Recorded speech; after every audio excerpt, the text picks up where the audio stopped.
14명의 희생자와 16명의 피해자를 낳은 청주 오송 지하차도 참사와 관련해 검찰이 가장 먼저 직접 원인으로 지목된 부실제방 관련자들에 대한 징역 6년 이상을 구형했습니다. 사건 발생 9개월여 만에 오송 참사 피고인들에 대한 첫 구형입니다. 이지현 기자입니다.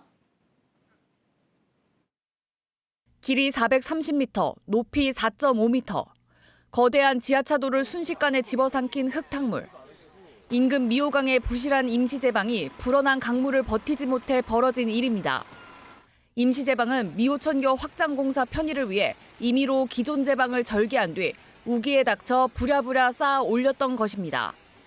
검찰은 가장 먼저 참사의 직접 원인으로 지목된 이 부실 제방의 책임을 물어 당시 현장 소장과 감리단장에게 각각 징역 7년 6개월과 6년을 구형했습니다. 참사 발생 9개월 보름 만에 피고인들에 대한 첫 구형입니다. 이들에게는 업무상 과실치사상 혐의는 물론 참사 이후 시공계획서 조작을 지시하는 등 증거 위조교사 혐의까지 4개 혐의가 적용됐습니다. 그러면서 법정 형량의 거의 최대치가 구형됐습니다. 구형에 나선 검찰은 공사를 총괄하고 관리 감독하는 책임자들이 부실한 제방을 알고도 묵인해 국가적 재난을 불렀고 이후 원인 규명도 방해했다고 지적했습니다.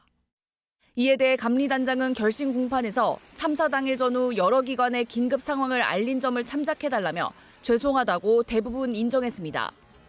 반면 첫 공판부터 혐의를 부인해온 현장 소장은 감리단과 발주청과 달리 시공만 맡아 책임 소재가 없다고 반박했습니다. 두 피고인에 대한 선고는 다음 달 31일 예정된 가운데 검찰이 기소한 30명과 법인 2곳에 대한 재판도 줄줄이 남아 있습니다.